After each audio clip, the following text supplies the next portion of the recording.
Hello, hello, hello. Where there are goals, there is fun. Where there is fun, there is Liverpool Football Club. Thank you very much, everyone, for being with us. Post-match, plenty to celebrate, plenty to be happy about. Let me welcome my fellow analysts and reviewers today. Cav, how we doing? I'm buzzing. I'm not going to lie. I'm buzzing. I absolutely loved 95% of that performance. There was a little period in the second half I was a little bit unhappy with. But other than that, I absolutely loved what I seen out there. And we'll circle the question, but maybe performance of the season, Oh, okay, fair enough. Ish, how are you, my brother? Bro, I'm good. Listen, the farewell tour starts here, so it's bittersweet. But listen, Chelsea, we dusted them off nice and easy, bro. The real test comes on Sunday. But yeah, that was baby food, man. Baby food. Nice. And a spectacled Fahi, how we doing today? Brother, I feel good. I watched that in 4K HD. It was 2020. beautiful, man. 2020, it was unreal. So happy. Awesome. And I just want to make sure that everyone in the comments feels welcome. I want it to be a celebratory atmosphere. Same way Anfield are doing with Jurgen Klopp. I want it to feel like that every week on the show. And I want to get straight into it. And Cav, if you could kindly share that lineup, let's go into what we kind of thought was going to happen and the lineup discussion itself.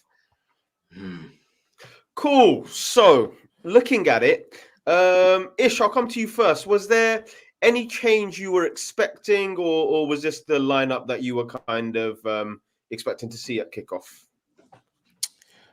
You know what? To be honest, like I think I said in the group chat before, Bradley and Gomez have done nothing to. For me, that's the only area you can have maybe some slight kind of contention. But these guys have been two of our best performers. They haven't just been holding it down. They've actually been like head and shoulders above a lot of other players in this little run. So I thought maybe Trent might get a start with the Arsenal game in mind. I didn't think it'll be too soon for Robert. But listen, with the form that those guys have been, and we will speak on Conor Bradley. We will speak on him. There's no reason not to kind of play them on form. So to be honest, when I saw the lineup, I was like, yeah, get to 2-0, make a few subs, get players in for the Arsenal game. But yeah, the lineup, I was very happy with. Awesome. What about you, Cav? Anything you were expecting? Obviously, some players returning from injury now, the likes of Trent and Robertson fit again. Were you in Ish's kind of mindset of these players have deserved to stay in the lineup, or were you thinking some of these guys need some minutes in their legs for a big run in? No, I think even though Chelsea haven't been a great team recently, had a little bit of upturn in form, but they've had some favourable sort of ties in the past 5 or 6 for them to get their wins. We always draw against Chelsea, so I'm still in that mindset of just play your strongest team. Don't try and overthink it. Don't try and be too clever. Just put your strongest side out there, concentrate on this game solely, and go out and try and change that draw into a win. So for me, when this team came out, I thought that's the strongest we could have gone. I thought that perhaps you might have put Trent back in there because of Trent's experience and obviously his ability.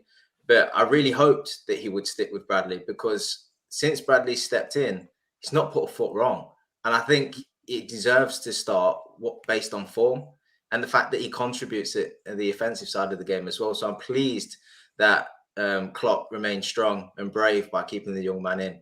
The only way I thought he'd maybe come out the side is because he's played quite a few games consecutively, and we do have to be mindful of that. Robertson, I think, comes a little bit too soon for him to start games. I think maybe Arsenal will come too soon again, but after that, he might work his way back in. But he's one for me that needs to be a bench option at the minute and force Joe Gomez out of the side. So I thought that was a really strong lineup. I think everybody was there based on merit. And it's for the other guys now who will find themselves coming back from injury or just find themselves on the bench in whichever way to force these players out of the team. So I was super pleased with seeing that lineup. Yeah, I guess the last point, Fahi, I'll come to you for this, was the only introduction we've seen who hasn't been present the past few weeks was Dominic Szoboszlai starting in the lineup again. Obviously been absent a few weeks. In the last few weeks, we've seen Elliott and Gravenberch given their chance, and they haven't really taken it. So do you think it was a welcome reintroduction back in the team for Dom? Yeah, I think it was a welcome reintroduction, and it's just like a reality check for Grav and Elliot as well, right? And they had an opportunity for the past 3-4 weeks to kind of stake a place or stake their claim at a place in the midfield, and they didn't really do themselves any justice. Szoboszlai, obviously, with the Arsenal game coming up, you need someone with energy, someone who's going to run about, who has that inch of quality whenever you need it. So it was good that he started the game. I wasn't really surprised because ultimately he needs to get himself going again, and boy, he did. Yep. Cav, I think we can unshare the lineup now because I want to get straight into the actual match. So, very fast start, electric crowd, very heavy pressing going on. Ish, what were you impressed by at the start of that game? And were there any particular players who you thought really helped define how we started the game? Well, I'll be honest. The first thing I was impressed with was the crowd. Bro, it is long for anyone else coming to Anfield this season. It is long. Like Premier League, Europe, especially obviously as we know under the lights, it just adds a extra little sprinkle of magic. So that's the first thing that was really moving me in the first few minutes. But we made a fast start. Everyone looked pretty good in the opening exchanges. I'd only say Diaz and maybe Szoboszlai looked a little off the boil in the first 10-15 minutes. I think Diaz was kind of running down a lot of blind alleys, but again, he got his goal eventually, which we'll get onto in the end. But in terms of like the opening period, Bradley for me again, like looking at electric, both 1v1 as well. I know we're going to talk about him going forward, but 1v1 when it's him and his winger and it's like you and me, let's go. He's got answers for them as well. So and that's something that we often criticize his older in Trent for a lot of the time. He gets criticized for his one-on-one defending being a bit lazy at times, not being like because Bradley is definitely more of an overlapping fullback than Trent, but he's always getting back as well. So there's makes me think even more. He's classic, isn't he? He's more of a vertical up and down. Yeah. And I know a lot of people have made the Robertson comparisons, but for me, his tech is clear. Do you know who I actually see? Do you know who I actually see? We'll have our own Bradley section, but I'll plant the seed before we do talk about it a bit later. I see a lot of Carvajal 4 or 5 years ago, where he can do a bit of everything, and there's quality when he's on the ball as well. Carvajal always kind of stuck out wide, but we'll get into that. What I do want to talk about, and I'm happy for this to be a shared discussion, guys, I thought for a midfield we were up and against that had lots of 100 million plus players in it, I thought Alexis McAllister was unreal. Rolls Royce, Bugatti, whatever luxury supercar you want to say, I thought he was that. So I'd love for you guys to break down what you thought was so good about McAllister. If you felt Bro, he sniffed everything out. Absolutely everything. Anytime there was a loose ball in front of him, he was first to it. Anytime there was a Chelsea player in his vicinity, he was first to them.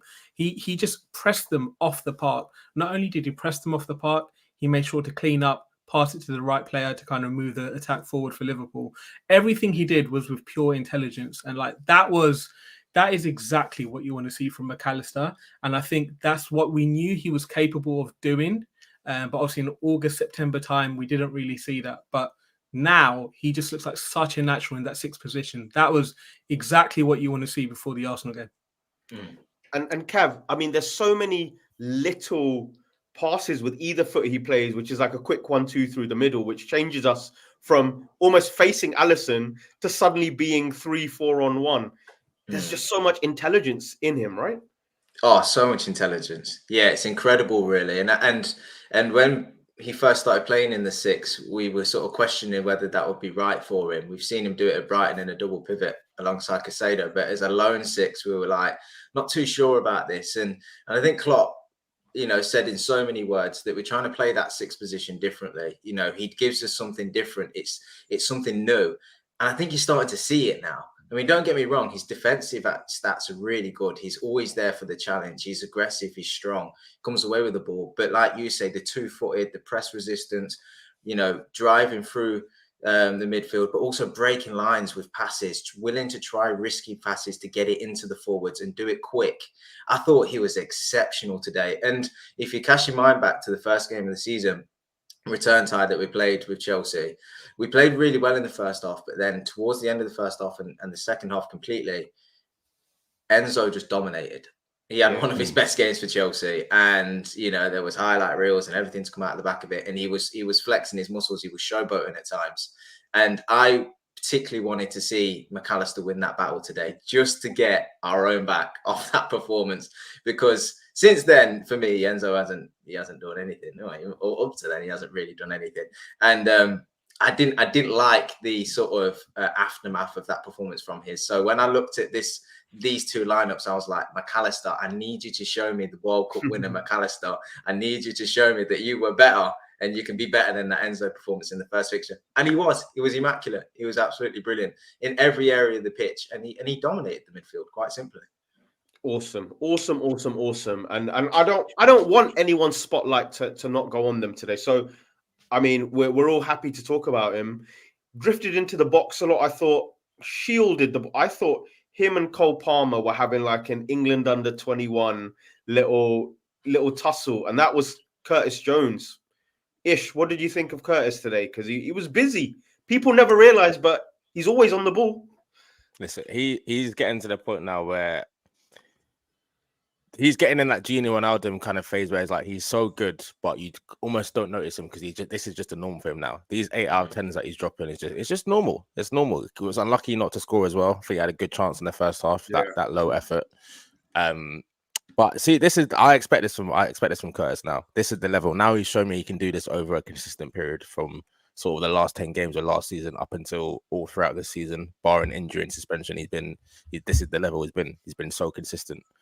So I just think that now this is like he's adding goals to his game. He's adding goal threat to his game as well, even when he's not scoring. I think now he's one of the first names on the team sheet. Like this Curtis Jones I expect to see. Gravenberch, all those other guys, the midfielders, they're all understudy to him now. He's the first midfielder on the sheet, him and McAllister. So I don't know what else I can say about him, man. Curtis Jones is like this is it. This is his midfield now. This is his team. That's what we've been wanting to see. 100%. And before we continue, none your business. Thank you very much for reminding me. Guys, you're here, you're enjoying, we're having a chat. Make sure you're smashing the like button. Make sure you're subscribing if you haven't subscribed already. Make sure you're active. But I do want to talk about the other side because I watched this game without my phone, right? So I didn't know what kind of activity there was on social media, what kind of discussions, even group chats. So the first big incident, I would say, before Liverpool even scored was obviously the penalty incident where Conor Gallagher, clever little touch inside. Van Dijk half commits. I would say I don't think it was a great moment for him, to be honest. And there's contact. Did anyone think it wasn't a penalty, or are we in unison here thinking it was? Where were you guys with this? You know what I'll say? Based off what's happened this season and based off us not getting penalties for similar things, it wasn't a penalty. There we go. If we're going to apply the same rules that have happened to Liverpool this season, then it wasn't a penalty. That's the truth, and that's why Tierney.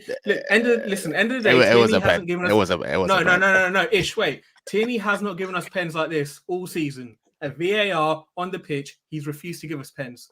For that reason, it's not a pen, and he didn't give it again. So there you go. No one cared then. We don't care now. Oh, interesting. Anyone? Bro, I don't care. I don't care if they cry. I literally couldn't care less. But by the letter of the law that they don't follow, it was a pen. So it's one of those ones. But listen, we won the game 4-1. It's kind of by the by. But I'll be very honest. When I first saw it, I was like, it's not a pen. Then I saw it again, and I was like, yeah, we caught life. Van Dijk moves towards the ball. There's contact. You could argue Conor Gallagher's through on goal. Well, he is through on goal. I don't think he's getting there, by the way. I think Alisson's still collecting it. But the issue is, I always put myself in the position of, if that's a Liverpool player, what am I asking? We are crying on here right now. We are absolutely crying on here right now. And we have been crying this season. This has happened to us, by the way, guys. It's happened to us numerous times, and we've not been given the pen. So I don't know why we're being so sympathetic, because we've not been given. They have to hold that. They have to hold that one. They have to hold it. They got smashed as well. So Cav, do you think, from what Ish has just said there, do you think that Chelsea not getting the pen defined the game, or is it the fact that Chelsea didn't record a shot on or off target until the 48th minute, which is the bigger factor here? Or do you think goals change games? I mean, goals certainly do change games. But in this scenario, Liverpool was so dominant. And if you look at the lineups, right, they play Cole Palmer up front, and they play Sterling, and who was the guy on the left? I've even forgot because Madueke, yeah. There you go. Right? I forgot because he did nothing, right? They had no height up top. They didn't have anyone particularly strong. So how were they going to get the ball to the forwards and keep it there? They simply didn't. And Liverpool knew that. And Liverpool pushed up as they usually do. And they were aggressive in the challenges. You know, every time the ball went into their feet, we were right there behind them winning it back. They were never going to pull it in the air because you're never going to win a header against Khanage and Virgil. So Liverpool were able to sustain that pressure up the top end of the pitch. And Chelsea quite simply just couldn't get out. They did some silly passing from the back at times, which got caught out. And as soon as they did that, we snapped on it and the pressing was amazing. They didn't get to our 18-yard box at all, let alone create a chance. That was just one moment out of what a dominant sort of heart for 30 minutes where they actually, I mean, it comes in the 6th minute, but like they actually get to the 18-yard box. In my personal opinion, it was a penalty. And I think Virgil, there is contact. He's clearly stopping Gallagher from going through on goal. And when you watch the replay and it's slowed down, you can see that the contact's pretty clear. And I would have wanted it if it was going for us. I don't think it would have changed the game though. I think Liverpool were that dominant. You know, I just think simply Liverpool would have pushed themselves down and gone again. As we've shown this season, we are able to come back from deficits. So I don't think goals do change games. And you can never say you can't predict the future, but I think even if that was given, they'd scored it, Liverpool would have still gone on to win because they were that much better as a side. Yeah, completely agree. And with that, let's talk about how Liverpool did get into the lead. Starts off from who I thought had an absolutely, I would say, a disgrace of a half, which was Ben Chilwell overrunning the ball, Conor Bradley winning it. I thought Ben Chilwell, I can't believe what I saw that first half. But anyway, Conor Bradley. Vice captain. That guy's wearing an armband for them. Crazy. Listen, man, 6 hours ago, I saw him starting in the combined 11, apparently from a few Chelsea fans. So anyway, enough said of that. Conor Bradley does what I think he does best, and I highlighted that when I was on Red Fellas, which was whenever there's a pass inside and you hope a fullback might see it, Conor Bradley actually plays it. He plays it every time, and he plays it into Jota's feet.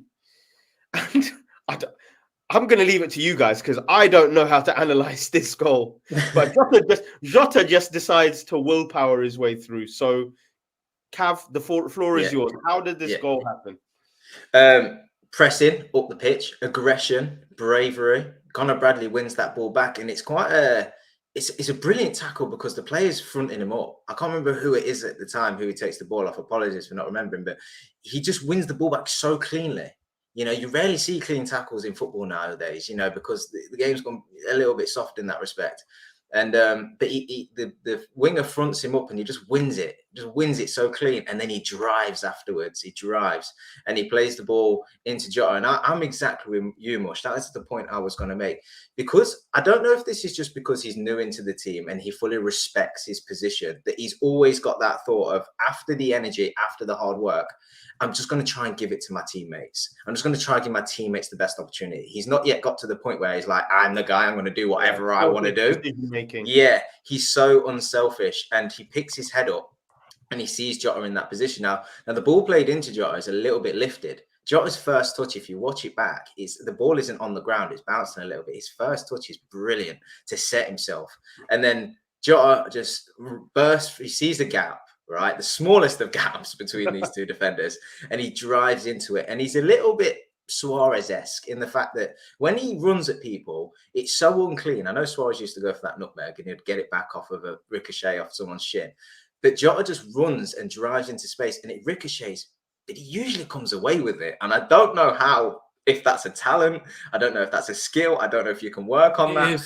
But it is so direct, and he earns his reward by the ball just dropping back down to him. I think it comes off Diaz's arm or something. Good strength as well, right? Holding off Badia's Great strength. And I tell you what, at the end of it all, after all that bobbling round, he's within a few yards of the goalkeeper, and he picks his head up and he just slots it in exactly where he should to tuck it away. Doesn't lash at it, isn't stretching for it, you know, isn't head down just trying to hit it. No, comfortable finish at the end of all of that little bit of madness in the box. And that's Jota through and through.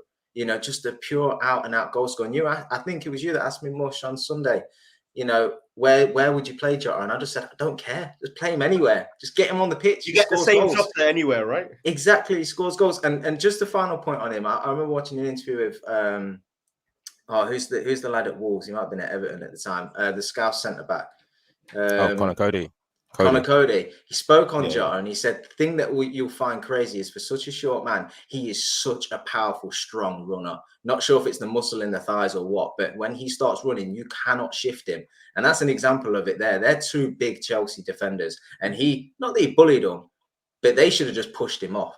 And they didn't. He boasts his way through. So Jota doing Jota things. We love to see it, man. Love to see it. And it wasn't long. Well, actually, it wasn't long, but so much happened in between the first and second goal.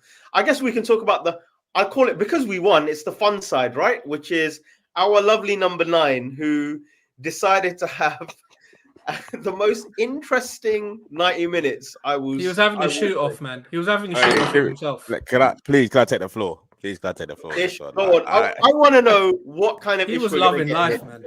Wait, I can't get onto him tonight. I'm sorry, I can't get onto him tonight. Like, all right, yeah, the pen was foolish. I don't know why he decided to apply it like that, but he hit the woodwork 4 times. Like this is getting to the point where I'm like, this guy is actually, he's quite unlucky.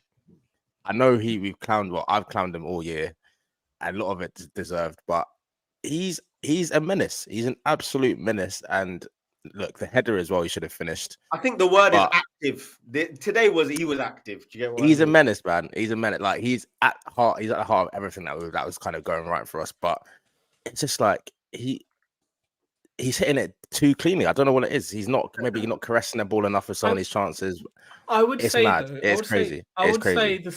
I'd say the second one, you know, the left foot volley, that was unfortunate. Like that was a great effort. That was the one that got tipped over. Yeah, like just not the tip over. Bottom left. He took it on his left foot. Oh, okay, yeah. Again, it's just like, what can you say at this point? Like I don't even know what to say about him. I don't even know what to say. Like he should have walked away with at least 2 goals tonight. Yeah, he got the assist, so you can still say he's contributing in that sense. I mean, that's 11 now this season, but I don't even know. People keep saying they're going to go in eventually. I don't know if this is just what his makeup's going to be. He's just going to be one of those unlucky guys who will get you your 10 to 12, but he should be getting at least double that. But maybe bro, you know that. what the main thing is? He can have an unlucky game like this, but still come away with creating a chance to kill off the game. Do you know what I mean? Yeah. And ultimately, that is why we want him in the first 11. Because let's speak on the assist as well, though. That was great. That assist was lovely. Brilliant assist. Lovely way to pass. Brilliant assist. Lovely Like the fact that he knew. I don't think it's just the assist, though. I mean, look, I think someone, if you could share Paseo's comment there. Guys, every time the ball came into him, there were layoffs around the corner. The ball was sticking to him. There were times where he didn't want to play the first pass. He just waited, played it out wide. One thing that's not happening is that moves are breaking down. I mean, Cav, we're looking at a player now who is part of the build-up rather than doing his own thing, right? Yeah. I thought today was another performance where he really fitted into the side again. His link-up was brilliant. Tracking back, you know, and remember Bobby when he was in the side, we would have this high press, but if there was ever a moment where the ball got to the opposition's midfield, Bobby would come in from behind and you'd be engaging on the man on the ball through different angles. And Nunez is doing that, you know, he's tracking back and he's winning the ball back. And when he's getting on the ball, he is linking up really well. You know, his footwork seems a lot tidier. You know, he's actually able to run with the ball and it looks more natural. It's not bobbling off him so much anymore. Mm-hmm. And in the first half, especially, first 20 minutes, I think he had like 4 shots just from anywhere. And it was like, but you know, it was, he believes he's going to continue to get the ball. You know, he believes that he's going to continue to get the chances. And he's right to continue believing that because his movement and his work rate earns him that, you know. And I just thought he was pretty unplayable today, to be honest with you. He was pretty unplayable. If it was just a yard inside the post on a few of them occasions, you're looking at one of the best performances you've seen from a Liverpool player in a long time. You know, Thiago Silva is an experienced defender and he could not live with him, you know. And this guy was just moving and linking up and getting on the end of things. And he was just an absolute menace it was just those fine margins that kept him from getting a hat-trick today. You know what's funny as well? Like, just quickly, ironically, we were playing Chelsea. That performance was giving me a bit of Didier Drogba today. And let's not do revisionism. Drogba used to walk away from seasons with 8, 9 goals. It wasn't always 20, 30 goals a season. And the way he occupied their entire back four today was very reminiscent of Drogba. And listen, he should have scored. He should have scored. There's no doubt he should be walking away today with a goal. But the application was there, and I can't get onto him. Based on that performance today, I can't really get onto him too much. We can speak on the pen specifically, like he should have done better with that. But it's a good performance, man. There's a good performance today. Yeah, and I mean, look, we had, like Cav said before, the Curtis Jones. You know, you guys have discussed that. Now the second goal, looking at the second goal, I had to remember the order, but this was probably, I would like to think, all of us with the biggest smile of the night. I would like to think. Firstly, lovely turn. I feel like Luis Diaz does his best work when he comes off the touchline and starts to work inside the pitch. Anytime I see him do something good, seems to be there. And then there was a young 20-year-old kid who decided to go on a little adventure, like the Frodo gift that we've got. And what I didn't realize, I must admit, when he actually hit it, was how much precision he hit it with. He hit it with his instep and wrapped it in. I thought he'd just gone, I thought he'd gone laces and just tried to welly it. Not at all. He's whipped that into the bottom corner. Guys, I'm just shocked by this kid's quality every time he's on the pitch. Talk to me. Do you know what the goal reminded me of? It was a Stevie G goal versus Everton at Goodison Park. You remember which one I'm on about? Edge of the box, and he slaps it with the inside of his right foot, and it just fizzes into the corner. And that's exactly what he did. It was so beautifully done. And yeah, Mush, you're right. The moment he was running onto goal, we were all just like, come on, you've got the chance. Just fizz it in. And he did exactly that. Obviously, Sterling didn't do good in terms of chasing him back, but Bradley took his opportunity there, man. Like, you got to remember, this is his 6th or 7th start in the first team. And for him to have the bravery to go down the wing like that and then attempt the shot where many fullbacks would still kind of like pause, stutter, and then pull it back to the forward who's next to him. Beautiful, man. I'm so happy for him. Like the celebration, everything. That is like what a Liverpool fan dreams of doing in their dreams. Yeah. Like, when you're like, I want to play for Liverpool one day. This is exactly what I'm going to do. The celebration that he did, that is like a boyhood Liverpool fan kind of. And it was so sweet. The wait for VAR as well to see if the goal's scratched. He looks like a little puppy, like not sure if it's going to be happening or not. But I mean, Cav, surely this was. We talk a lot in this, Gen Z world about manifesting the good and the right things. This is a kid who's built up to this moment, surely. Yeah. It was after. I mean, how is it? 6 games he's played for Liverpool now, and I think he's been great in all of them. He gets man of the match today off of TNT, but he's been in with a shout every game he's played with a man of the match award. He did get man of the match against Norwich too, right? Did he? He may have done. So. He may have done. So, yeah. But he's been that good, and that says a lot because a lot of players have been good for Liverpool of late, and he's been contributing with assists. And you're like, okay, he's doing well, he's doing good. But Trent is a generational talent. At some point, Trent's going to come back in, and you're probably not going to see Bradley again for a while. But Bradley's now put himself in a position where he's like, okay, energy, work rate, one-on-one defending quality. Seems to have figured out the triggers for the press well. Now he's contributing as that overlapping fullback, and when he gets himself in the position, he's willing to have a pop. Like, what more can the kid do? And he's now it's a difficult selection ahead of Arsenal, because how do you leave him out? And that's crazy. I was sitting there watching it thinking, should we go straight into that? I did think I'm happy to talk about it straight away. He's playing so well. Comments and you guys, what do we do about Conor Bradley for Sunday? Just understand, he started 5 games. He started 5 games and assisted 5 times. Like, and a goal. These are unbelievable numbers. These are unbelievable. Like, I don't think people are realizing what has happened. This is a fullback. He was a third choice fullback in the team. He's come off loan. He's come back from loan. He's been plucked into the first team, right? He started 5 games in a row in the first team in professional matches, and assisted 5 times and also scored. We're so spoiled with Trent and Robbo and what they've done. We're not realizing that an actual fullback has done this again. And this guy is 6 games into his Liverpool career. So what do we do then? What do we do? If you're saying start him, what about you, Cav? I tell you what I love and I hate. Trent's exceptional, right? And I sat there watching that game thinking, I cannot believe that I might want a player to start ahead of Trent for Liverpool in my lifetime. Like, what's going on? This is too good to be true, right? But I tell you what I really, really like is he's a different player to Trent. And now we have an option. And sometimes Trent coming inverted works really well. We overload the midfield. He can play with that variety of passes from central. It's exceptional, right? And sometimes I think it's a little bit overcomplicated. Conor Bradley just gives you simplicity, but brilliance as well. Brilliance in that simplicity. And yes, he doesn't do the inverted thing, but he's so good at playing as like a normal attacking fullback that why do you need to overcomplicate your game? Just keep doing that. And we look so fluid.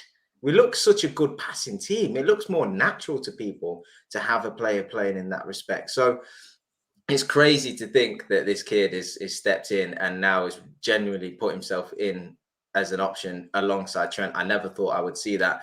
But just on his goal, he's got some speed on him. I mean, he burns the fullback a couple of times and put crosses into the box during the game. But on this one, he's overlapping. And I think the good thing for him is there's not like a defense, there's not a striker in the box at the time. So it's kind of like the decision is hit it or retain possession. It's the only choice. It's the only exactly. choice. But his 2 touches to set himself for the shot are perfect.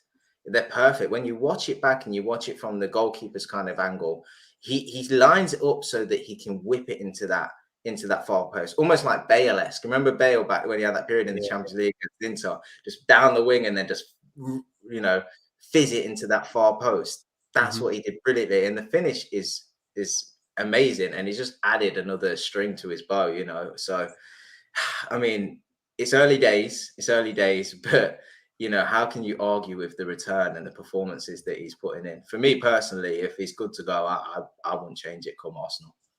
Yeah, I guess the only thing I would say with the Arsenal thing, as I always say, I'm a big believer in momentum. I'm also a big believer in about having a solid foundation, and the game can change through 5 good minutes or 10 good minutes. And there's no harm if Conor Bradley helps us create a solid base for an hour or 70 minutes. And then that last 20 minutes is when Trent comes on and changes the game and creates a goal or something. There's actually no harm with that. Trent doesn't need to be on the pitch for 90 minutes. His right foot is so good. He just needs one touch of the ball for it to be right. So that's where I sit on it. But let's not deliberate on that. Obviously, we went in at half time. And we come out in the second half, and I thought we started the second half well. But you're not going to discuss the penalty miss? No, Mush tried to slide that one. Mush is trying to do reverse PR on Darwin. You have to mention it, man. It's cool. I see it. About it. That was part of the experience. That was part of the 10 and the 0 out of 10 that we saw at the same time. Be honest, when you were stepping up. Just quickly. Go on. So I was just going to say, just quickly, do you guys think he should have taken it? Because obviously we had Szoboszlai on the pitch, McAllister. Do you not think you don't think he should have taken it? No, and I can back my point, right? There's a clip that I will put on Twitter later, right? Yesterday, I did a pre-match review, and they said, "What happens if we get a penalty?" I said, "McAllister takes it, obviously." It's not Nunez. He's your striker. You're not confident in him. I said, "Not particularly, no." And why would I choose to put Nunez on? Never missed a pen before, though. I've seen McAllister take on. Like, he's cool, calm, collective. I just want McAllister on him. Szoboszlai if you have to, but I don't see why we gave it Nunez. It's not like the guy's not scoring goals, and I know he's a striker, but the charity stuff wasn't necessary today, was it? I mean, what else is there to say about the penalty? What else was there to say? He decided to lace it like an Adidas advert or something for no reason. It was such a clean. Oh, he hit so hard. I don't know what's he doing. I don't necessarily think it was a charity penalty, purely because of the numbers. When you look at the numbers, him and McAllister are pretty similar, right? I agree. I would have preferred McAllister to take that penalty. The moment Nunez stepped up, I was like, this guy's missing. I just knew he was going to miss. I could see him try. He did this thing, right? Nunez is such a child where, like, he's just focusing on the left-hand side of the goal to try and cover the keeper. It was so obvious. Watch the penalty back. Yeah. Watch the penalty. Away. I don't understand. He didn't look away once. He's just focusing on that left-hand post, just telling the keeper, I'm shooting there, I'm shooting there. And I was like, this guy's focusing too much. I know what he's doing, but because you're focusing so much, you're going to misalign the actual shot that you're going to take. And then obviously he just smacked on the right-hand side of the that's just so typical.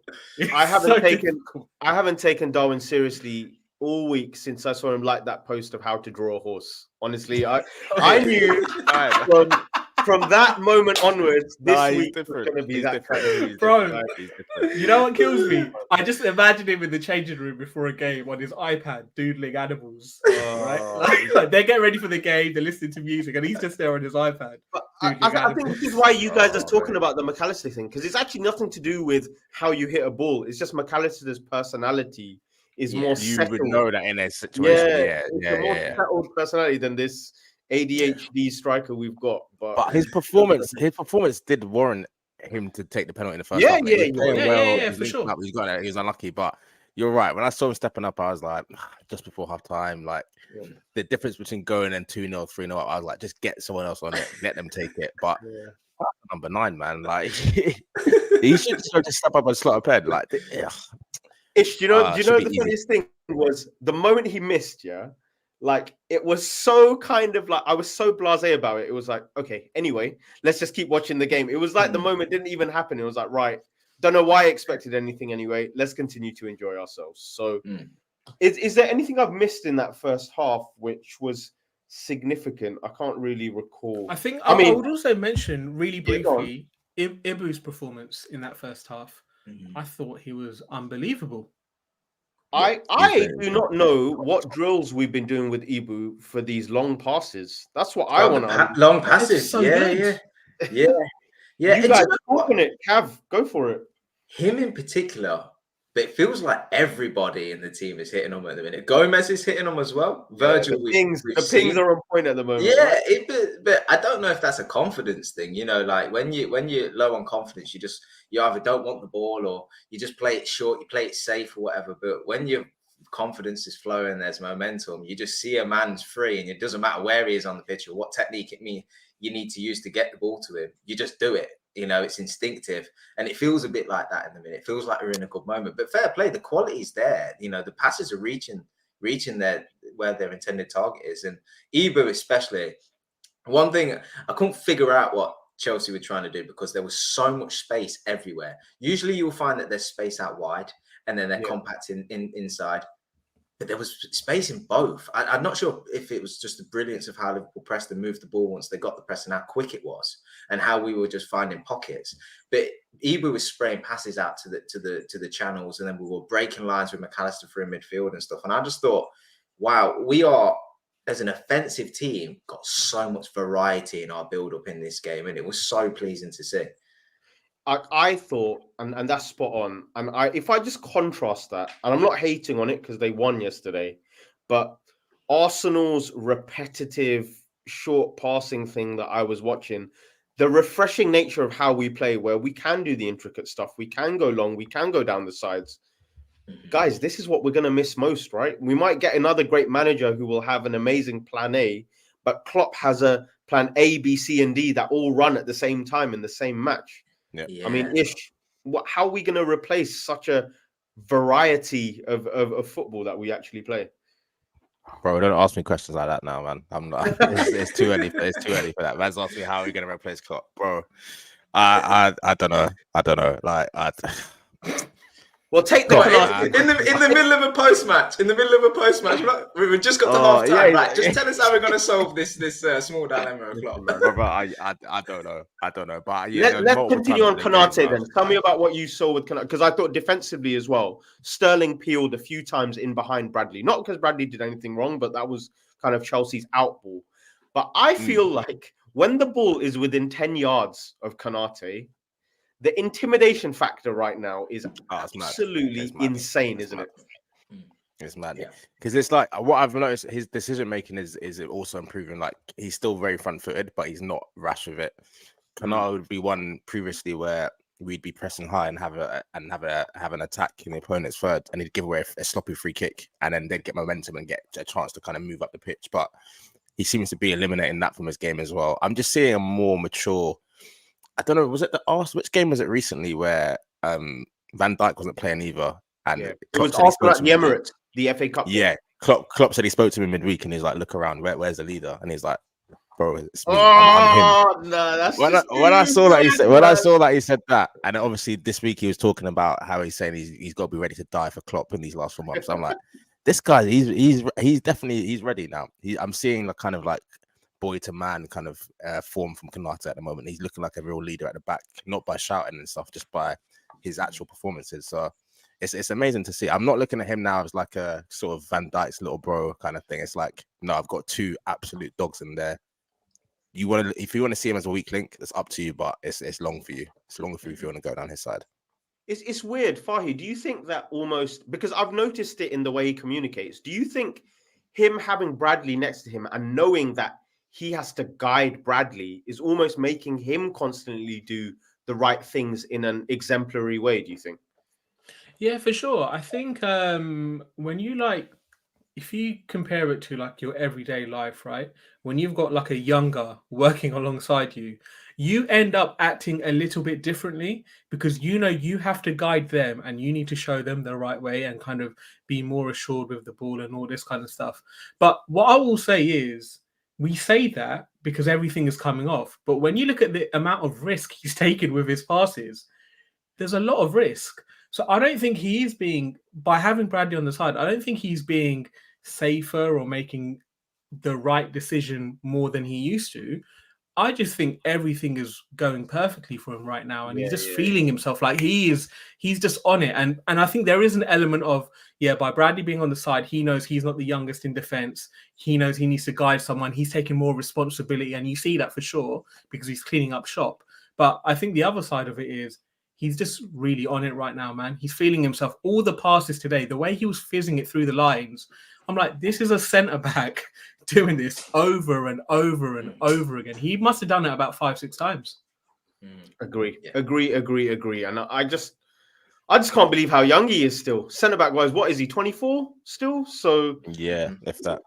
Yeah. So, I mean, look, this is just the start of what I think is a player who's probably going to be in World 11s in the next 2 years, I reckon, if not sooner, if we have a good Champions League campaign next year. Yeah, and even though Virgil come out and clarified the whole situation and said, "Don't get twisted. I love this club. I'm still going to remain." Right? Virgil's going to turn 33 in the summer. He's not going to be here forever. And so you're looking at who's the next man to step up and be the number one, the leader at the back, the guy that is the communicator, the guy that pushes everybody up and is brave and communicates how high the line should be and so on and so on.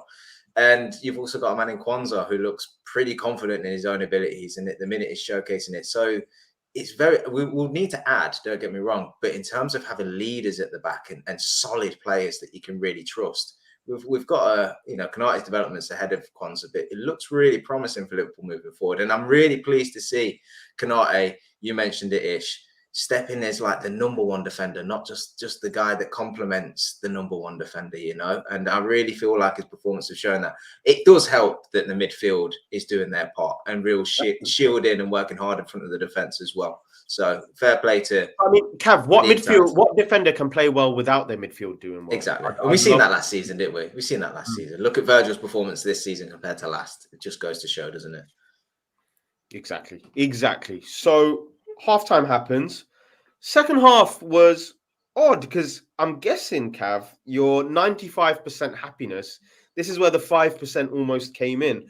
I would say we made a good start for the first 5 minutes where the energy looked good, but then it was odd. I thought, Chelsea made 3 changes, so I'm just looking at it now. Mudryk, Nkunku, and Gusto came on. Some of them I was surprised didn't start because I think Gusto's a very good player, especially. Yeah. But it was almost like their tactical shape changed a bit. Cole Palmer was getting on the ball a bit more and turning. What was it that we were struggling to adjust to? I also like Malo Gusto, by the way. I think he was he at Lyon? Yes. And I think we played him and he did really well against us. And I watched a few more performances of him and I thought, yeah, he's a good player, to be fair to him. Mudryk, no fear of whatsoever. But Nkunku is a good player. He is a good player and he's strong. He's seen that. He's shown it in the, I mentioned earlier they didn't have a man to hit and hold the ball up. Well, he did that. Only a few occasions, but you could tell he had the capability, when the ball was played into his feet. He gets goals, he gets assists. The only trouble is his fitness. So I think they had a little bit more going forward. And I can't remember if it was when we made... I can't remember when we made our substitutes, but I can remember at the time that we made 4. And I was like, why are we making 4? That threw us off. So that was actually, I was going to say, just to correct you, well, not correct you, but just to clarify to you, when we made our subs was straight after our 3rd goal.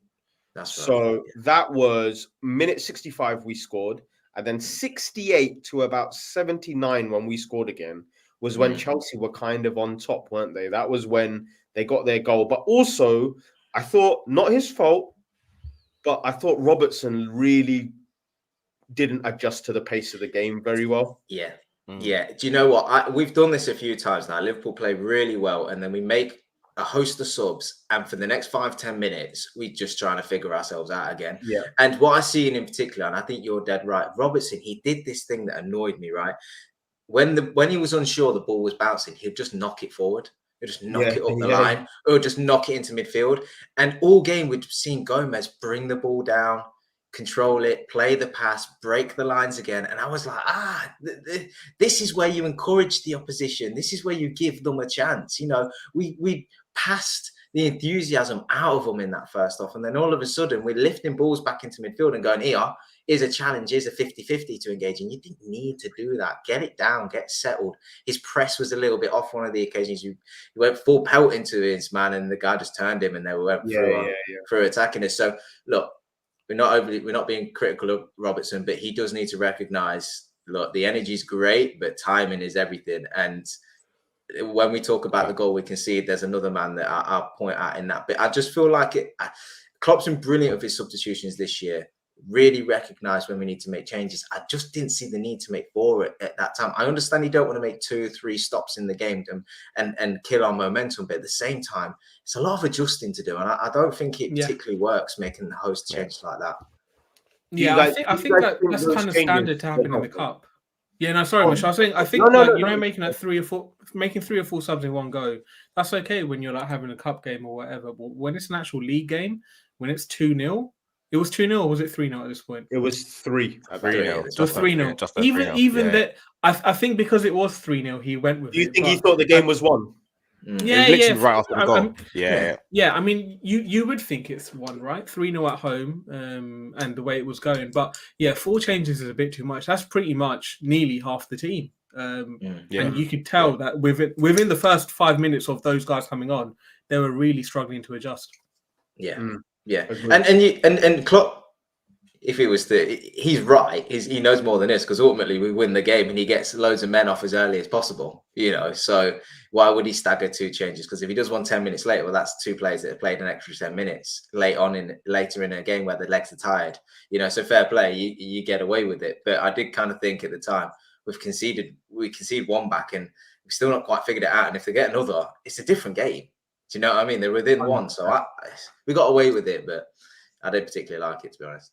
Yeah, I agree. I mean, we're going to backtrack a bit into the 3rd goal because it was around a similar period. Well, big switch out to Conor Bradley, running full pelt, by the way. This isn't like, he got a nice jog onto the ball. What a delivery. Guys, the floor is yours.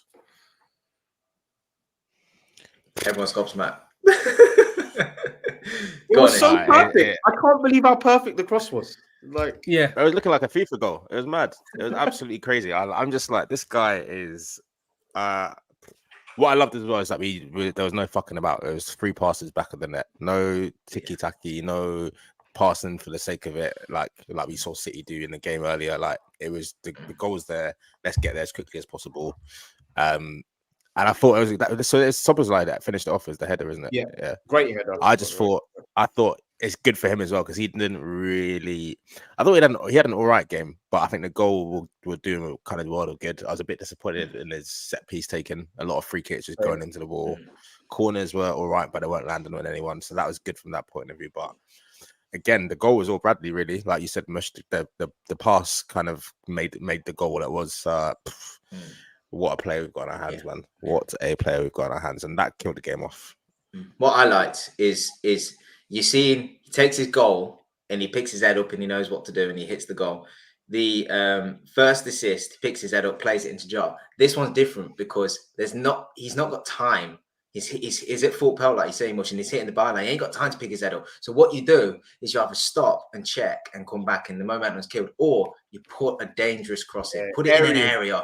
Put it in an area for somebody to attack it. And when you hit across a ball like that, and it's just at head height and just dipping almost near the 6 yard, the penalty spot inside the 6 yard box, it's just begging someone to go and attack it. You know, the keeper can't come out for it. Defenders have to go up for it. But your attackers, if they're running onto it, they've got the momentum, and that's what Szoboszlai does. He finds himself between two defenders, and he does the right thing.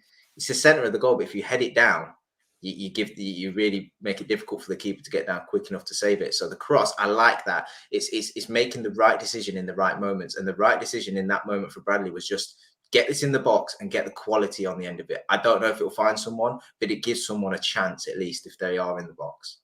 100%. And I think the big thing here as well is that if we've got the likes of Trent, we've got the likes of Bradley, it's on Szoboszlai to keep making runs like this, right? Because we've seen Curtis Jones benefit a lot this season from making better runs, being involved in goals. And we want Szoboszlai to also be part of moves. I feel like the goals he scored have been kind of shots where there's been space, but it hasn't been kind of on the end of moves, which is what we saw, you know, the likes of Wijnaldum do. We saw Gundogan, for example, for City do a lot. Do you think that's something that can be developed quite easily in his game, or it's not really something he does? Just timing, isn't it? It's just timing. Like you look at someone like Frank Lampard, who made a career off just timing those runs into the box. I don't want to say like it's the easiest thing in the world, but it's something that's very trainable. You saw like he got better at that throughout his career and kind of mastered it. So I think Szoboszlai, like you said, he's already got the fuck it, I'll twat it from 25 yards out, which is the harder part to do of your game. But to time those runs into the box and to get on the end of stuff and kind of ghost in, he's 23. You could by 25, 26, you would hope that he's kind of got more of that in his game, and that can take you from 5 goals a season to 10 goals a season quite easily. So you would hope he can kind of coach that into himself. But lovely finish, man. Lovely finish. Good move as well. And Fahy, I'm sure you enjoyed Thiago Silva being put in a pack that second half as well, man. He was on the floor more than he was standing up. How was that for you? Yeah, Uncle was struggling, man. Uncle was struggling. Like, listen, that Bella Silva tweet, has she done one yet saying we don't respect her husband? Let me check online, man. I'm sure she'll say something. But yeah, Uncle was struggling tonight, man, and yeah, we made use of him being there for sure. Like, we targeted the right areas, and yeah, he's gonna have a few bruises tonight for sure. He was struggling quite bad. It was sad to see because like when you think about his career and then you look at how it's ending up now, right? You're like, wow. Yeah. We all respect it, but hold that at the same time. Yeah, basically. Do you know what? Just whilst we're talking about Szoboszlai, I noted this down because I said there's no way this is getting. I'm not mentioning this in the post match. 60th minute, a ball is played into Szoboszlai, who feints to hit it, and it rolls into Nunez. And when I started seeing that, I thought, nah, this is the next level. Where we talk about evolution, we've just put in a quality performance. We've done all the basics right. Quality was there. Now we're adding this flair to it. Now I'm done. Cav, the thing is, that sent me as well. I was watching it and I was like, what? Like, what the hell are you doing? Beautiful, man. Beautiful. That's what we want to see. And I would say someone who I thought he had an underrated second half because no one really talked about him. He moved out onto the right. And we all said this in the right and in the center, but Luis Diaz suddenly on the ball, riding challenges. The case for him playing outside of the left wing seems to get stronger every time he seems to play away from there. Fahy, you're nodding. Does that mean it's like an addition to his bow, or do you think we're seeing the best of Diaz outside of the left wing? I think based on the fact that Salah isn't there, the best for us is seeing him on the right wing, but also we saw just in general, the best for him right now seems to be him on the right wing. I think he seems to be more confident dribbling with the ball on the right wing, whereas when he's coming in from the left-hand side, he's unsure whether he should go on the outside, whether he should cut in. He's then always stuttering to work out, is he taking the shot, is he going to lay it off? Whereas on the right-hand side, it's quite simple. You're either going to just go down the wing, cross it, or you're going to just find your way in and work something out. So I think he needs to think less when he's on the right-hand side, and it works out well. I also thought he would have started on the right tonight anyway, purely because of the Arsenal game. I think he needs to start on the right versus Arsenal. I wouldn't start him personally on the left, purely because of how well Nunez did against Arsenal on the left-hand side. Yeah. You would want him there instead. But yeah, he looks so much better on the right-hand side, and obviously he capped it with a goal. Yeah, and let's talk about that. Well, minutes before that goal, our good friend Darwin had another chance where Cav, you talked about Szoboszlai making sure that he headed it downwards. Why on earth Darwin Nunez headed it upwards? I'd love for you to explain. Yeah, I'd love to be able to answer it, to be honest with you. I'm not too sure. The cross was perfect from Robertson, right? Yeah. I don't know if anyone has the answers, to be perfectly honest with you. It's harsh because you're a bit like, he did so much right in the game. He was exceptional in the game. And so many of the shots were quite good. There was one that he takes first time and tries to lob the keeper. You're like, okay, I can understand why he took that shot on. There's one where he takes one far out and it clips the top of the bar and you're like, that's not too far away. This one, he headers it. And to be fair, if it's like just a few inches to the left and down a bit, it goes into the top corner and you're like, wow, that's exceptional. It's hard. At what point do you stop saying it's unlucky and the finishing needs to be better? I just don't know. I don't know. But I suppose the good thing is, like we're going to talk about, he gets an assist today. He has been getting goals. What is he in? 11 goals now, 10 assists. His return's good enough to be like, and we win the game, and he's good. He's good overall, and we're better with him. That it's like, okay, come on, we can laugh about it. But you just think for him, if you just was a little bit more clinical, a little bit more composed in that finish, then you could have walked away with a hat trick today. You literally could. If you would be like the most perfect striker in the world if all of these started going in. You would be the face of the Premier League. You would be walking away with a match. Premier League month for the awards. You'd be winning with match balls. You could have it all, Darwin, if you just started to do things a little bit more simply when it comes to the finishing. I agree. And I think what I'm slowly learning, and I'm sure the comments are going to celebrate, is the fact that Darwin right now is on his way to probably getting about 15 goals and 15 assists at the minimum this season, right? If this is the minimum level, seeing as he's hit the post 12 times already, then I am very happy that this is the worst it can be. And the best can possibly be a 40-goal season. Because the way he plays, it's not like the chances are going to reduce. I mean, Fahi, this is what you've been pushing for a long time, which is there's a repetition here of him always being the one on the end of these chances, right? Yeah, totally. Yeah, if he's not the one at the end of the chances, he's the one creating the chances, or the chances are around him. So yeah. Listen, you got to take the good with the bad. Well, you got to take the bad with the good. There's more good than the bad. The good outweighs the bad, right? Yeah. We don't need to say anything else about him in front of goal. It is what it is. You just hope it happens when it happens. You just hope he scores when he can score. Other than that, all I know is he will always give his most in front of goal. He will always give a defender a tough day, and that's what I want my forward to do. Obviously, I want my forward to score as well, but I think of the forwards that we have, he will give them the toughest day, and he will give them more to think about, which then aids us and the other forwards next to him. Yeah. Well, aiding the other forwards, what a pass. Left foot across the box. Badiashile caught sleeping, and Diaz showing a lot of heart to get in. So tell me about that. Nunegard, man. We keep creating. Hey, that nickname cannot run. I'm going to keep looking at it. Ridiculous. Mish is the only man in the world that says this name. But I know how many Arsenal fans it annoys. I know it has no ring to it, but I would continue to it. His creativity is actually quite underrated. I know a lot of people say his assists are just like him squaring it across the box, but he's had a few ways like eye of the needle passes or just the weight alone. It shows good like pass appreciation.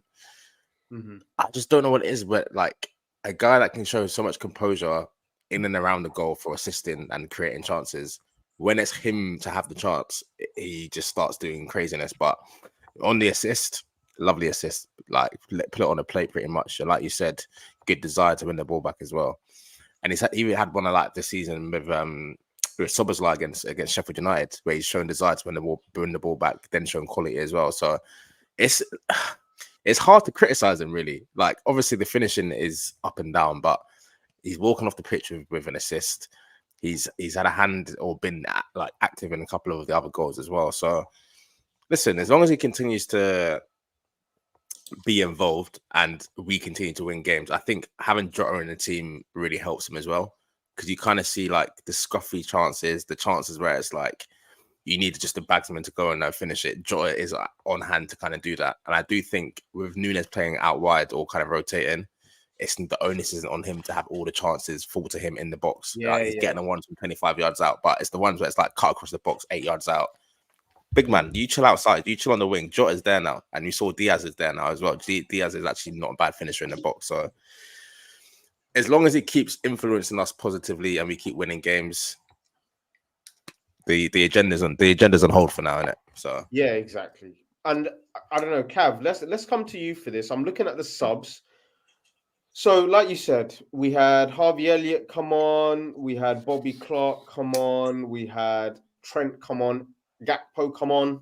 Anything you saw from any of them that particularly impressed you, or had the game kind of fizzled out a bit by the time that they were on? Because they had about 20 minutes to make an impact.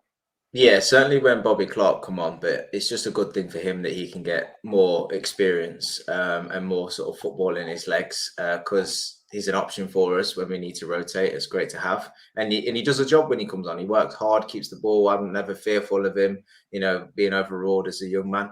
I thought Trent played some brilliant passes, and there was one in particular that he played as a through ball to Nunez that the keeper just overran a bit. Was that the one? Yeah. But I mean, it's incredible for Nunez to continue to be making them runs right at the dying embers of the game. Still got the speed and the legs and stuff. Like I mentioned it a few weeks back on the Red Fellas. Like one thing that we perhaps don't talk about with Nunez is his availability and his fitness. Like he is working hard for 90 minutes, like every single game, pretty much. Like he doesn't get substituted today.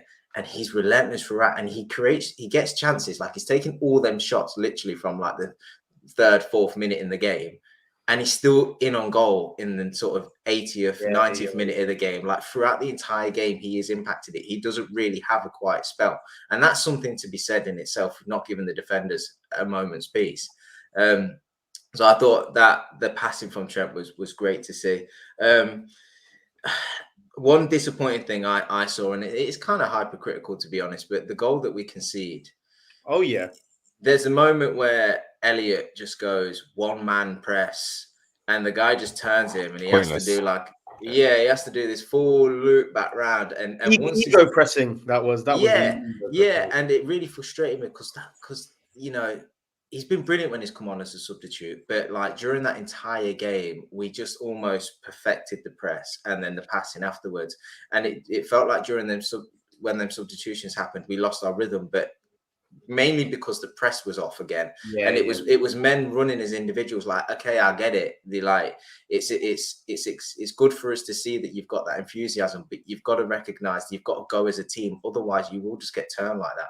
And if you get turned and there's that gaping hole in midfield, as you've seen, a team as bad as Chelsea were today can still go and hurt you. So I was a little bit like, oh, come on, Eddie. You've been so good coming on and just playing simple, quick, short passes, aiding the team in that respect, fluid, keeping the tempo going. You didn't need to do that. But it's a little bit hypercritical. But, these things, it led to a goal that we conceded. So you do need to sort of nip these little things into the bud, really. Those are like the fine margins, right? Because that kind of links to what you were saying earlier about if the press isn't right, the defenders stopped making good choices as well. And if you look at that big chance that Mudryk missed, because our midfield wasn't pressing properly, Van Dijk then has to step out, and then suddenly he's getting caught and we're turned over. So it doesn't just affect the weaker players or the less talented players in the team.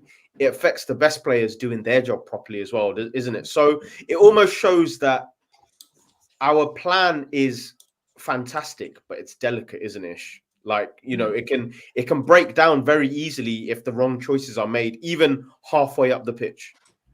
It's just fine margins, bro. Like, even I don't want to hop on too much about last season, but you saw, like, even when there's like a 5% drop off, well, there's more than that, but obviously when there's like a 5% drop off in the overall plan, everything can just go sideways. So we saw today, like, Harvey Elliott was probably the only one who was kind of not pressing that optimum level, but you kind of saw immediately how that led to a goal. So it's definitely something we can't.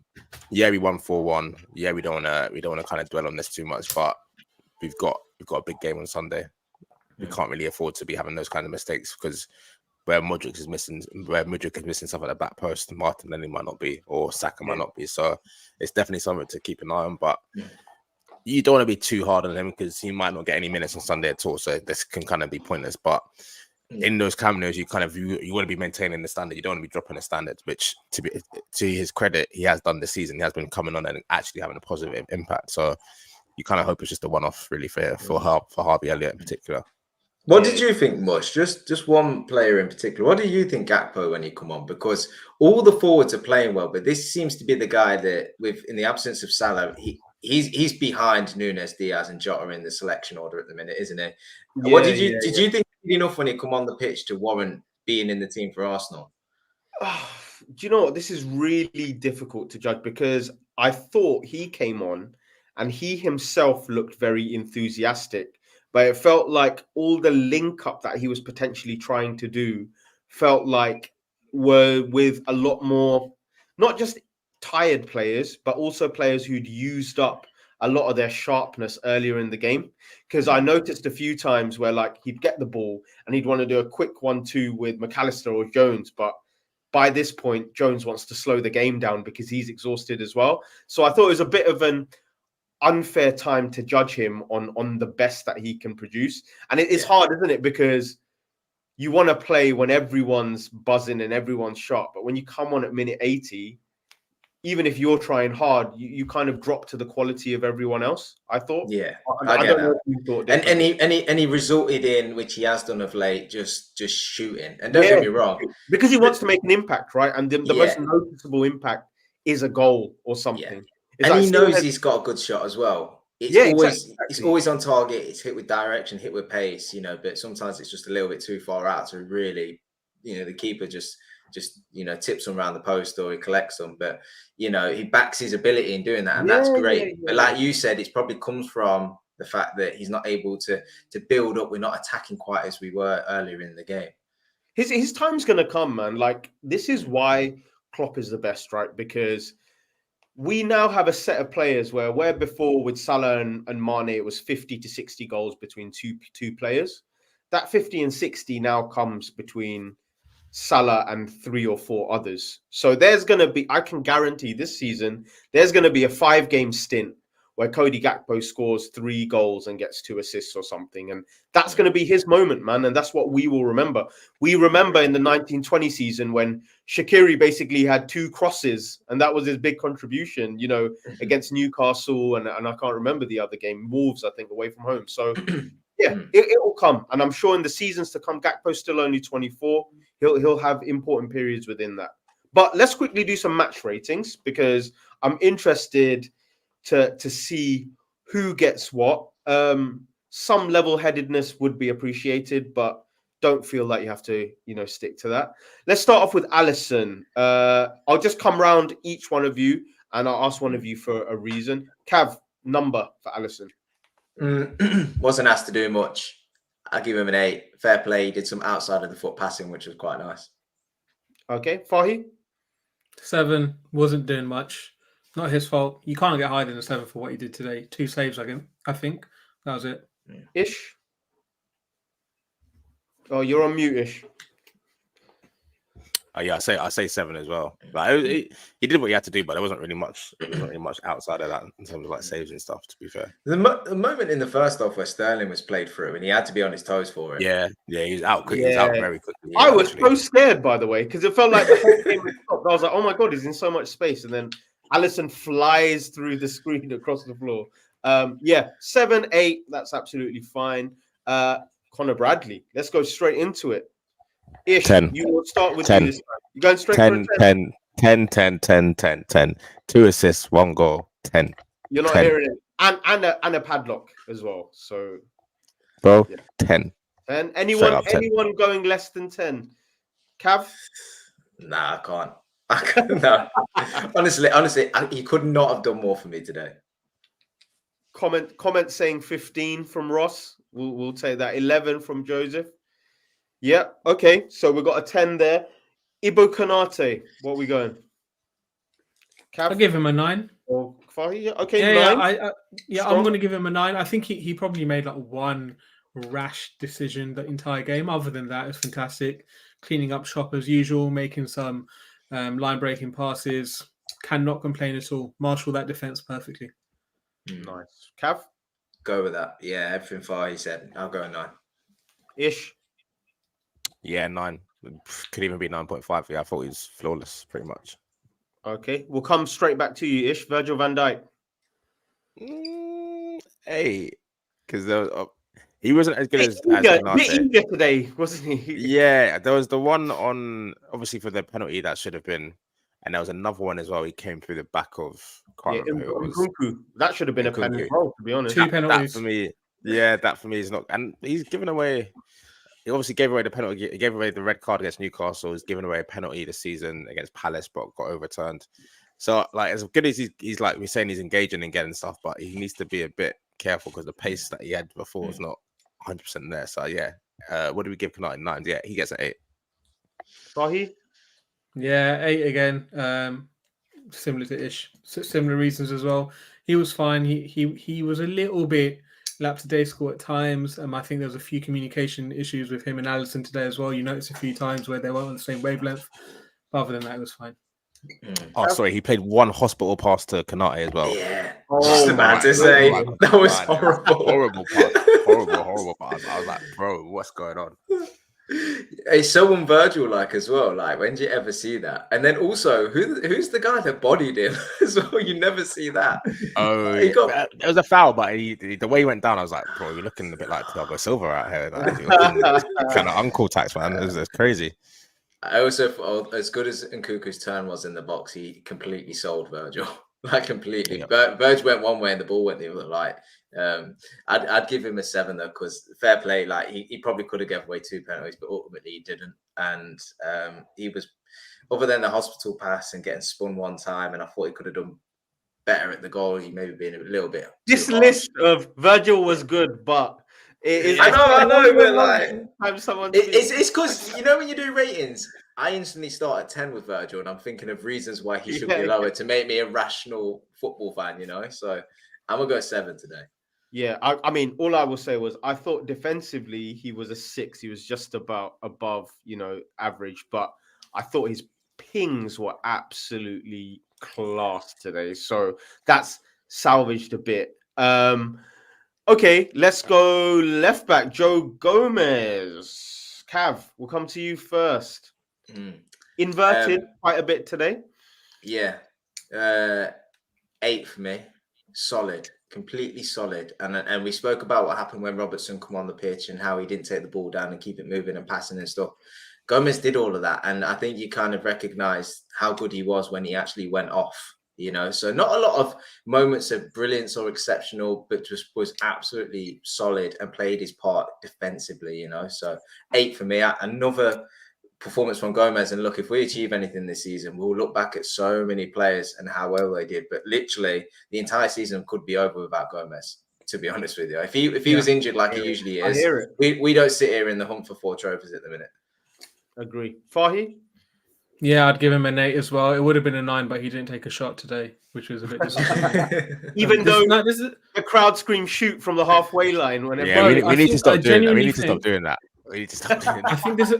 I think this is the first game in like 6 or 7 where he's actually not had a shot. I'm pretty surprised, but in general, the game was absolutely fine for him. Again, he made some line breaking passes as well, passes he didn't need to make. But again, that's the confidence of him playing week in, week out. He knows what he needs to do now. He knows the players in front of him. He knows exactly what the wavelength is. So brilliant again. He shut down Palmer whenever Palmer tried to run at him as well. Solid 8. Ish. Yeah, 8 man. Got just echoing what the 8. guys have said. I think we're Yeah. 8s across the board there. Let's go into midfield. Let's start off with the base. Ish, straight back to you. Alexis McAllister. Good gosh, it's a 9, I think. It's a 9. I'm trying to think if I could Okay. go for a 10, but I guess there was no. I think maybe a goal or assist would bump up to a 10, but the performance otherwise was, it was pretty much flawless. Defensively, on the ball, everything top. Did he finish the game or did he come off? He came off for Clark, I think. I think he came off for Clark. Wait 1 second. Hopefully No, that stays little on. knock that Because he stay on. we bring Clark on and he goes down, doesn't he? And at that point, I remember Jones- thinking, Jones he can't came come off. off. So I'm hoping the fact that he was able to finish the game means he's all right. And I think it was just an impact injury. But yeah, McAllister, man, since he's come back from injury, lovely stuff. Nice. Cav? 9. He's a goal or an assist away from being a 10 because he was just perfection in that midfield for me. Didn't put a foot wrong. Agree. Fahi? Yeah, best midfielder today, 9 out of 10. Fantastic performance yet again. Love the guy. I'm loving what he's doing right now. Same. I'm going to give a 9 as well. And just shout out to one moment in the second half where he was facing both centre-backs and swung this pass out with his left where even Jones wasn't expecting it and he was offside. But it literally took out every Chelsea player. Perlo-esque. Yeah. It was this is what we're gearing up for the second half of the season. Right, Curtis Jones. Cav, come to you first. This is a hard one. I'm probably. Can we go 0.5s? Yeah. All right, 7.5. Okay, what's making it a 7.5 and not an 8 or a 9 for you? I'm trying to think of moments. I remember his overall game being brilliant. Controlled the ball well, was aggressive, linked up well. Once or twice, it was a bit slow in his decision making. A couple of attacks broke down, which was a criticism he had a few years ago. But not been doing that of late. But did on 7.5 isn't bad, by the way. Yeah, so I'm not yeah. I'm just thinking, didn't get a goal, didn't get an assist. That would have elevated him. Overall game was good. Yeah, maybe I'm being a bit harsh, but I don't know. I just can't remember enough. I just think his overall game was good, and I can't remember enough about moments with him. So for an 8 or more, you need something special to happen, and there wasn't. Yeah, I suppose. Ish, what about you? Where are you putting Curtis? I would have said 8, just on the fact like the security that he gives us on the ball and the retention, I think really helped to sustain attacks today. And whereas Szoboszlai might have got a goal, there was a few like 5-yard passes or transitions where Szoboszlai would just give the ball away, or the pass would be slightly too hard or too short. Whereas I think with Curtis, you just get that security every single time, tight spaces, does not give the ball away at all, and he probably should have had a goal. That Petrovic save was amazing in the first half. So many bodies in front of the ball, but he's still So I think Curtis that's his level. For me, that's his base level now. 8 out of 10. He just does the simple things right, helps us get off the pitch. So yeah, I'll go for an 8. Yeah, listen, I'm gonna give him a 7, but it's not a bad 7. It's just a solid performance. Did what he needed to do. Was calm, was assured. And yeah, just supported the players around him. So yeah, he didn't do anything too special other than that chance itself. But that's not an issue. He played absolutely fine. Yeah, I'm with Cav. Probably 7.5 is where I'm going. Fahi, I'll come straight back to you. Interesting one, because I think this is where we might have a bit of a range of answers. Dominic Szoboszlai, what did you think? 7. I'm interested in the comments as well. The comments, I'm very interested. Szoboszlai, guys. Yeah. Szoboszlai, I'd give him a 7.5. The 0.5 is because he scored. Other than that, you can tell it was a game where he's kind of getting used to things again, getting back to the pace of the Premier League. Not too much wrong, but there were a few times where he overran the ball, or he miscontrolled it, or he overhit a pass. But that will be standard when you're coming back into midfield. So yeah, absolutely fine. 7.5. Cav, what about you?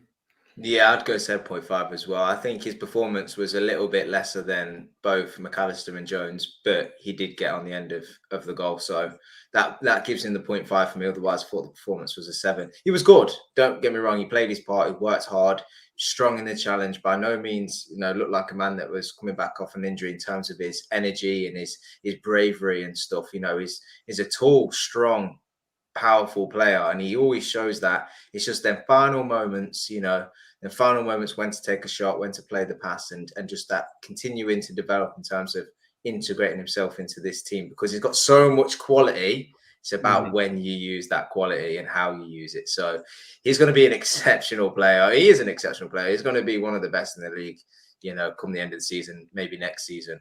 But for right now, he's still finding his way a little bit, but his performances are good. So it's a 7.5 for me. Okay, Ish. 7. The free kicks weren't hitting at all. Yeah, that's a good point. Yeah. Set pieces in general, to be fair. Yeah. The corners are all right. The corners are actually hitting good zones. They weren't where our players were. But the free kicks, especially, I like. If you're just going to smash it into the wall 4 or 5 times, you might as well just play it short or whatever. And Ali McCoy's made a good point, right? Yeah, Ali McCoy's made a good point about the fact that it's not often you get a chance to take them ahead of Trent. So you've got to show something if you are. Show me something, man. Show me something, please, because as soon as Trent's back in the team, you're not touching any dead ball situation. It's get out of him, mate. But he's got his goal. And like Cav said, he's obviously still coming back from injury and whatnot. But 7, this is solid performance, solid score. Just keep it moving. Okay, we'll try and rack these up quite quickly. Diaz, Fahi. An 8, a nice performance, capped it off with a good goal. Thought he was surprised. Listen, I'll give him the 8 because he was better in the second half and he scored his goal. And also he assisted as well. So for that reason, goal and assist, you can't not give the guy an 8, man. But yeah. Okay, Ish, you had something to say. First half, it wasn't good.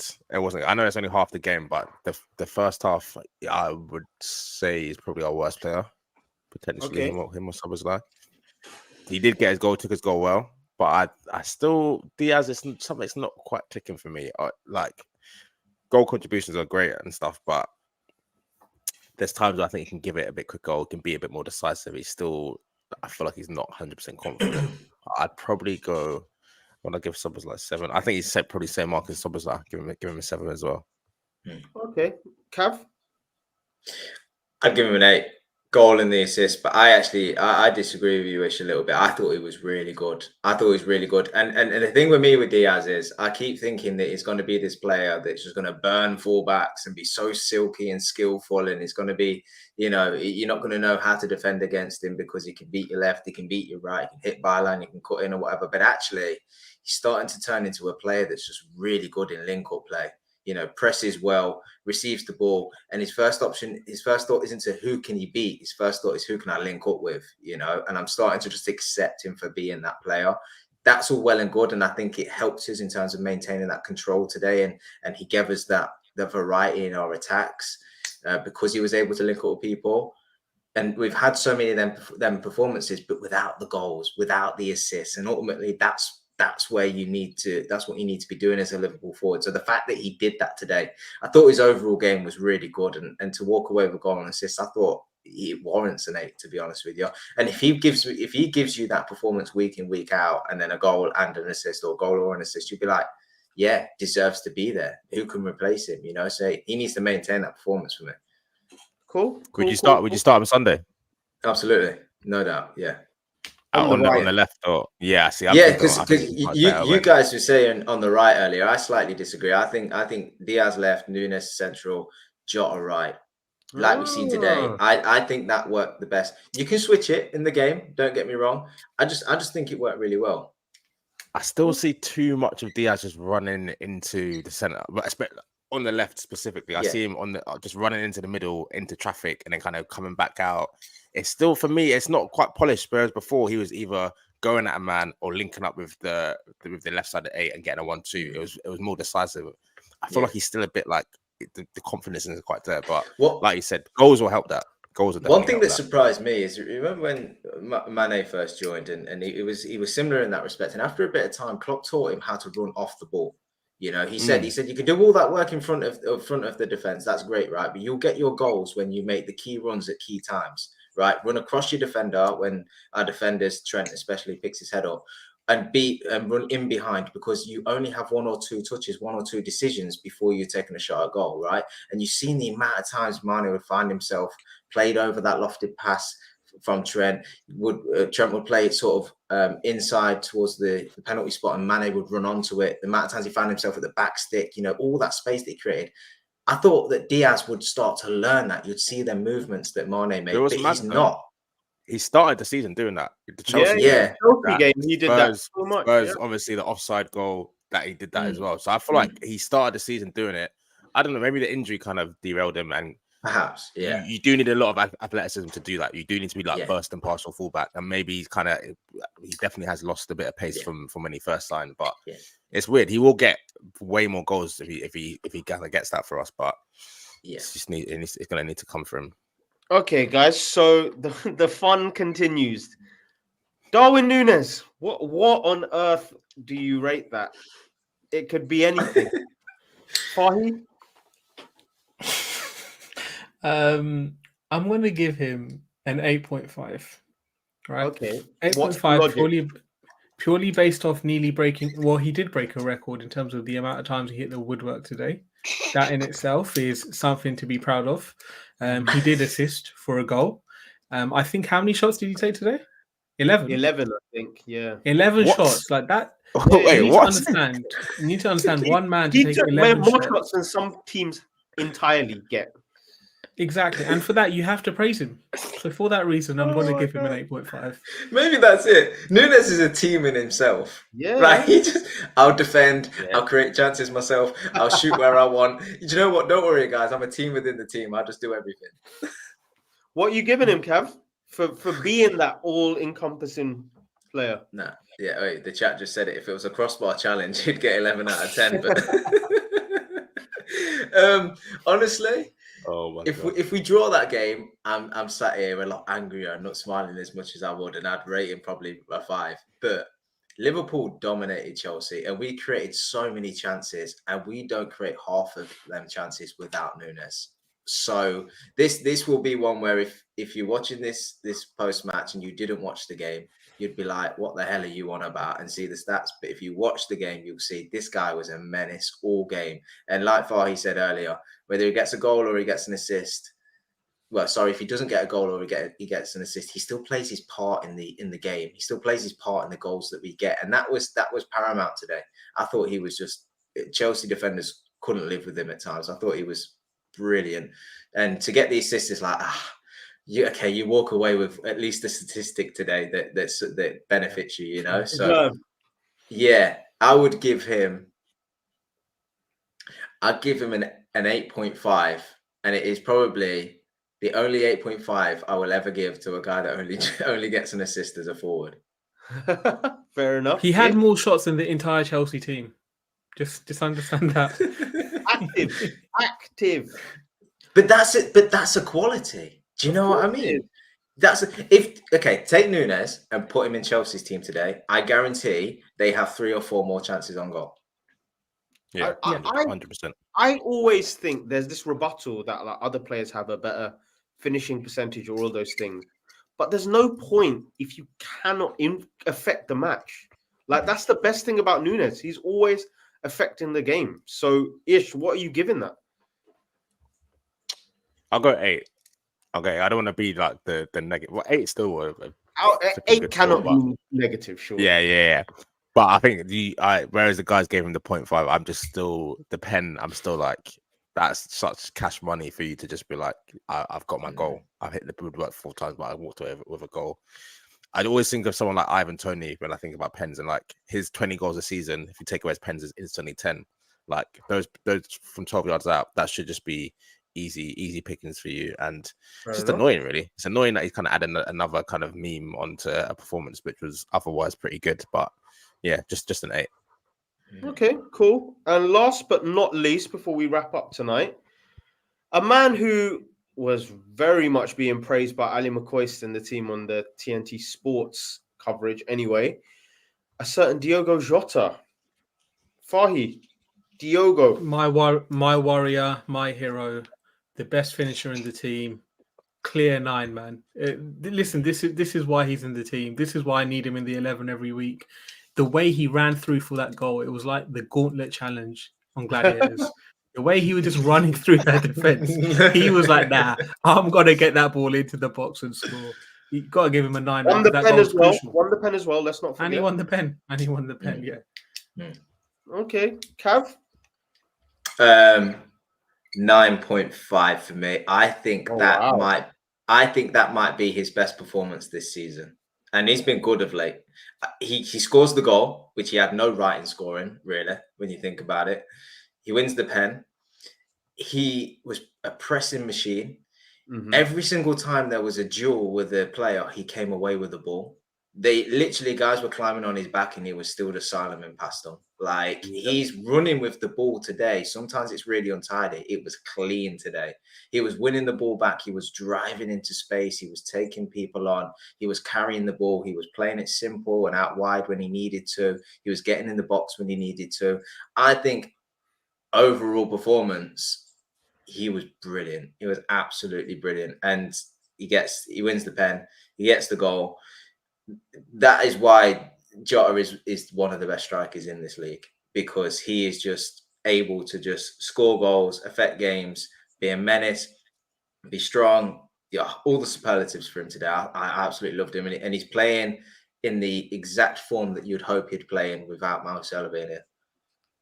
Yeah, perfectly put at the end as well. Ish, don't know what you can add to that, but I think that's the perfect description, surely. 9, man. 9. People always like, especially rival fans, call him jammy or like lucky and stuff, but there's only so many times you can be lucky and jammy. This guy always seems to get the jammy goals, always seems to be in the right place at the right time. Like, he's just a gunman, man. He's a joy to have on our team. If that's jammed, then give me the jar, man. Flipping out. That's it. There's only so many times a guy can keep doing that before you're like, hang on a second, he must be onto something here. So yeah, man, listen, I said it earlier, he kind of makes Nunez a bit more palatable, because it's like, okay, we've got a guy who misses a lot of the easier chances, but see, if you want to do a 1 chance, 1 goal, give it to Jota. It'll sort it out. So yeah, 9 out of 10. Awesome. I'll have to agree to that. And with that, I would like to conclude what's been a very, very enjoyable evening. Boys, on top form, comments on even better form.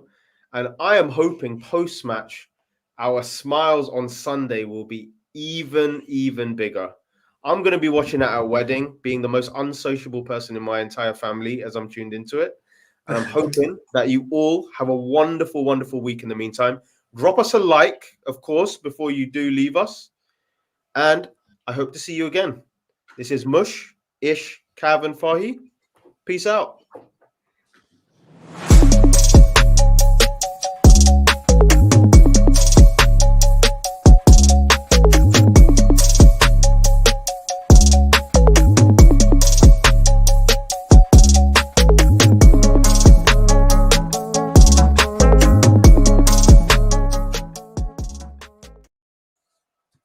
Fahi